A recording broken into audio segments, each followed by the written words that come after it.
বাংলাদেশের একটা জনপ্রিয় ওষুধের নাম হচ্ছে গ্যাস্ট্রিকের ওষুধ। জি। এবং এটি খাবার জন্য অধিকাংশ লোক চিকিৎসকের দ্বারস্থ হওয়ার প্রয়োজন বোধ করেন না, নিজে নিজে তারা নিজেকে গ্যাস্ট্রিকের রোগী বলে। এবং গ্যাস্ট্রিক যে একটি অসুখের নাম, এটাও কিন্তু জনমুখে তৈরি এবং প্রচলিত।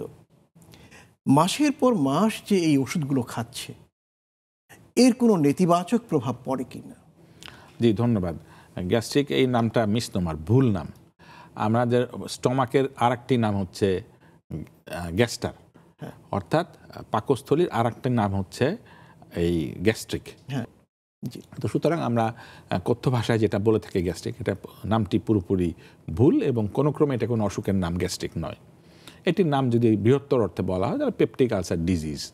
তো ওই আমি তাত্ত্বিক আলোচনায় না যে যেটি হয় সেটি 3 ধরনের ওষুধ খুব ব্যবহার প্রবণতা থাকে। একটা হচ্ছে অ্যান্টাসিড জাতীয়, আর একটা হচ্ছে রেনিটিডিন গ্রুপের জাতীয়, আর একটা অমিপ্রাজল ওষুধ। এটা আমরা সবাই, আপনি যেটা বলেছেন, অ্যান্টাসিড জাতীয় ওষুধ খেলে পারে হয় কখনো ডায়রিয়া হবে, কখনো কোষ্ঠকাঠিন্য হবে, এবং কখনো কখনো এটা ঘুরে ঘুরে আসতে পারে, কারো কোষ্ঠকাঠিন্য, ডায়রিয়া কোষ্ঠকাঠিন্য, এবং রিবাউন্ড অ্যাসিডিটি করতে পারে। অর্থাৎ অতিরিক্ত অ্যান্টাসিড খেলে আবার উল্টো বুক জ্বালা তার হতে পারে, এবং একটা ভিসাস সাইকেলের মধ্যে পড়ে দিচ্ছেন। উনি বুক জ্বালা হচ্ছেন বলে অ্যান্টাসিড খাচ্ছেন বলে বুক জ্বালা হচ্ছে।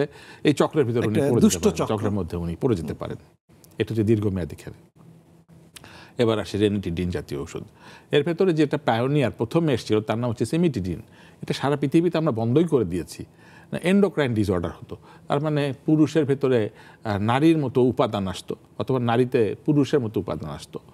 তো আমাদের দর্শকরা বুদ্ধিমান, আমি যেটা মেসেজটা দিতে চাই আমি নিশ্চিত ওনারা বুঝতে পেরেছেন।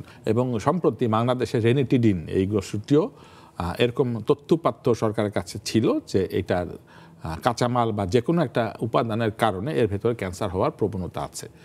আমার বুক জ্বলার জন্য যদি ক্যান্সার হয়, আমার নিকটাত্মীয় মারা যায়, আমাকে যদি চিকিৎসক আমার প্রেসক্রিপশনে হয়, উনি নিশ্চয়ই সারা জীবন আমাকে অভিশাপ দিবেন। এটা তো কোরিলেটই করতে পারবেন না। সেই জন্য এটাও বন্ধ আছে আপাতত। তাহলে আমরা দেখতে পাচ্ছি সাধারণ ওষুধ কতটুকু বড় রকম ঝুঁকি তৈরি করতে পারে। এটাও যদি দীর্ঘমেয়াদী খায়, আরও গবেষণা বলবে যে পাকস্থলীতে বিভিন্ন রকম পরিবর্তন করে, এনজাইম কমে যায়।